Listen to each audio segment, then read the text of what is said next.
Looking more into the mythology and the history of this character of Santa Claus, you actually start to find out the darker pagan roots of this figure, of this character in mythology.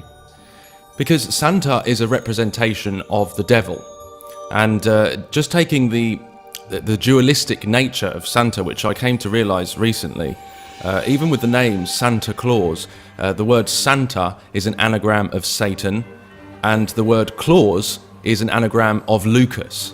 So you've got that whole dark and light paradigm, the dualistic paradigm of Father Christmas. And you can even see in these ancient depictions, in this ancient artwork, Saint Nicholas with the 3 children of Saturn for Saturnalia. Saturnalia being the name of the festival that was celebrated in the winter solstice in ancient Rome, where people let loose and they drank too much and eat too much. Nothing similar to Christmas at all. And so as you can see here, Saint Nicholas is quite clearly linked, affiliated with the ancient Roman god Saturn. So back to the dualistic nature of Father Christmas, or Santa Claus, quite hypocritically, Santa himself seems to have both a nice and a naughty side. This shadow, this wicked evil aspect to Santa's character, is referred to as Krampus. And there's a big movie coming out right now about Krampus. And it depicts this lower demonic aspect to Santa's character, who comes to punish and torture children for not being good. There's a reason that they're celebrating this on December the 25th. Because there's quite a lot that points to Jesus being born earlier in the year, around September. And trust me, I'm pretty sure they know that. And so there must be a very good reason why they have chosen the date of December the 25th as opposed to the real birthday of Christ or something nearer to it.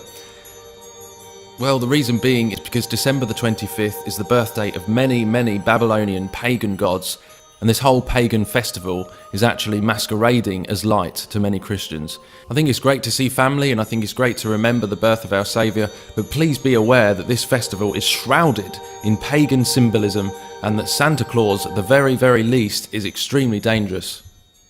But the question that we need to ask is this the birthday of Christ? Was Christ born on December 25th? And if not, whose birthday is it?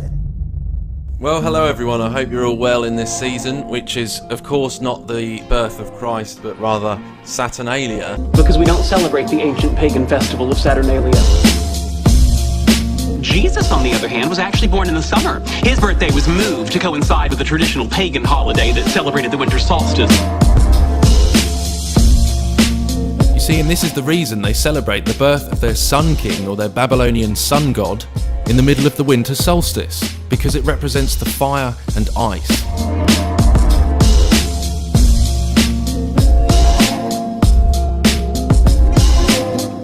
Now, part of the practice of Christmas is, from the old country, the person known as the Holly King.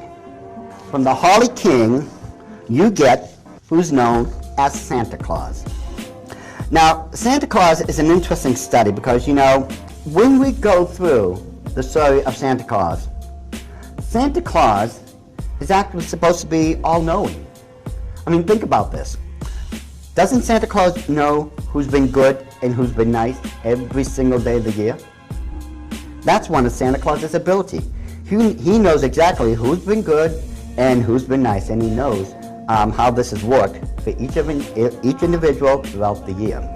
Has the ability of being omnipresent, or just about, because on the night of Christmas, is he not able to traverse the entire world and literally just about be everywhere at the same time and drop off who knows how many billions of presents?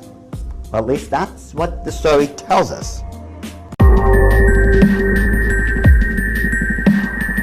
Because we don't celebrate the ancient pagan festival of Saturnalia.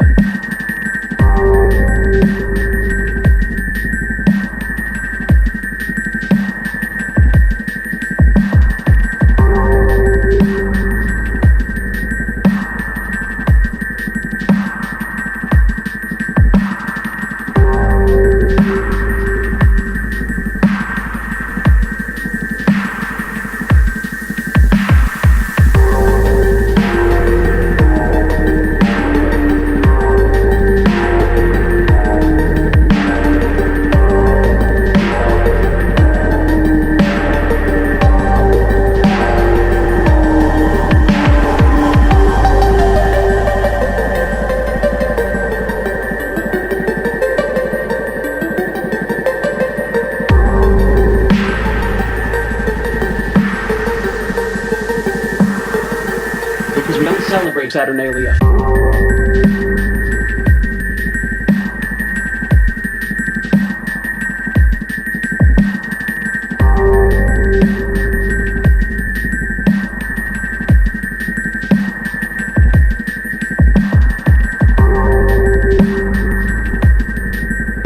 In the pre-Christian era, as the winter solstice approached and the plants died, pagans brought evergreen boughs into their homes as an act of sympathetic magic.